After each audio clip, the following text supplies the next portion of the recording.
Okay.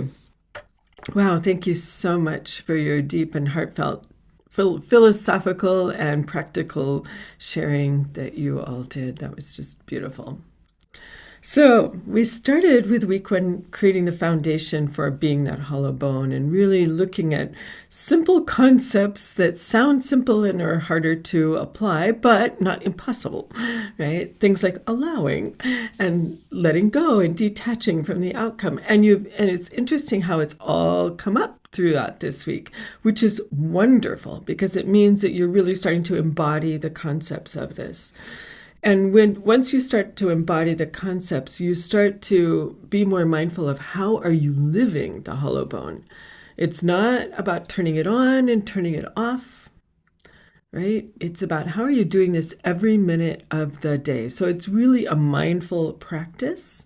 And a couple of you were talking about being present in this moment now, which is something I was working with the activations of the heart class. And it's not an easy task, but when you can really focus just on the here and now, your life starts to change in a whole lot of ways. We're no longer trying to mess around with the past or plan for the future. It's like, no, all those things will take care of themselves, but where are you right now? And I gave the example of I woke up in the middle of the night and I just kept repeating that phrase. I'm present in this moment now. I just kept repeating it. I would pause, but then I would go right back into it. I think I did it for an hour. And at the end of the hour, I just felt like I'd been self-hypnotizing myself, like just to go into that present moment so much more deeply and to let go of the past and let go of the future and really just be focused and centered. And I felt like a completely different person at the end of that hour. Now, I'm not saying you have to do an hour. I'm just saying that's what worked for me when I was embodying that. But it is something to practice. It's part of the mindfulness, I think. So we went through the foundations, we opened up our hearts and opened up our trust path, opened up our trust of ourselves in how we're receiving as well. And then, of course, as soon as you open your hearts, the things that have been suppressed, denied, or are ready for healing will come up. Always they are ready for healing or they wouldn't come up. And so it's about different ways to heal those things through guided meditation, through journeys, whatever. And the healing continues on. It doesn't really stop. The opening doesn't stop. The healing doesn't stop. It's just that it's kind of like geometry. If you can remember taking geometry in school, I always felt like we were moving ahead before I was really ready. And I still didn't understand where we were until we moved ahead. And once we moved ahead, then I could look back and understand where we were. And that's kind of how this is.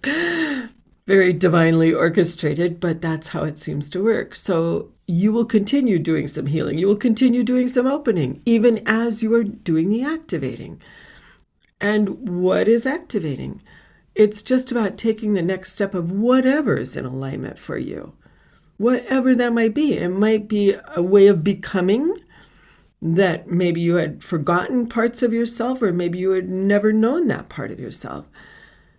It may be creating a product or something a movement or building your business, so that you can help more people, or shutting down your business and refining your business. Or maybe it's a relationship with someone, or maybe it's some aspect of your soul purpose that you really want to bring out. Several people have mentioned wanting to be artists, and they never got the chance and they never felt confident enough. And all of a sudden, their channels are opening up to being artists.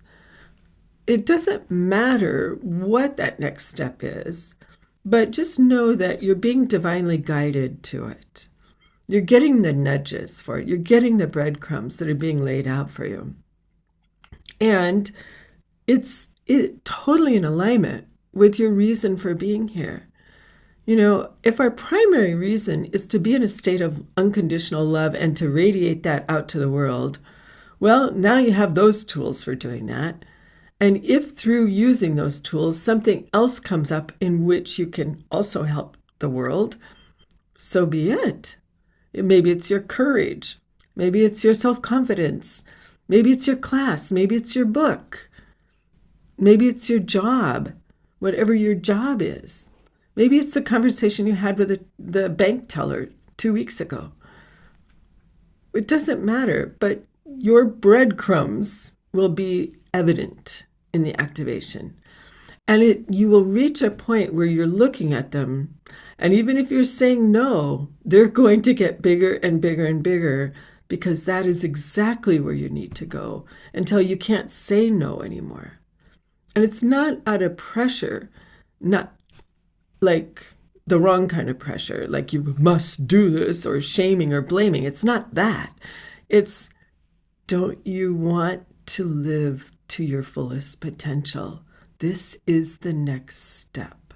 Let us help you. Because when you say yes to your activation, you are opening the doors to the right people, the right circumstances, the right settings, the right environment for everything that is in alignment for you. And that step. It makes everything easier. This is why we use sacred geometry, because it works really quickly.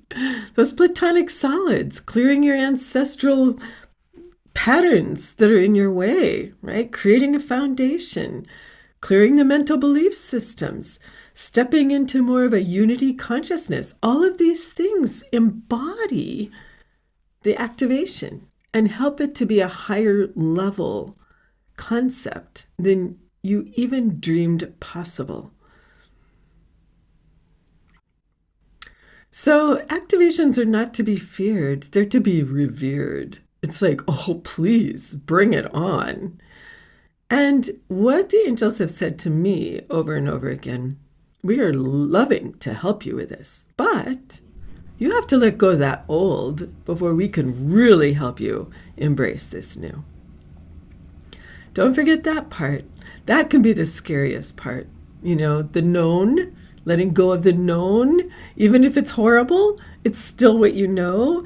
And facing the unknown, even though you're seeing breadcrumbs, that can be kind of terrifying.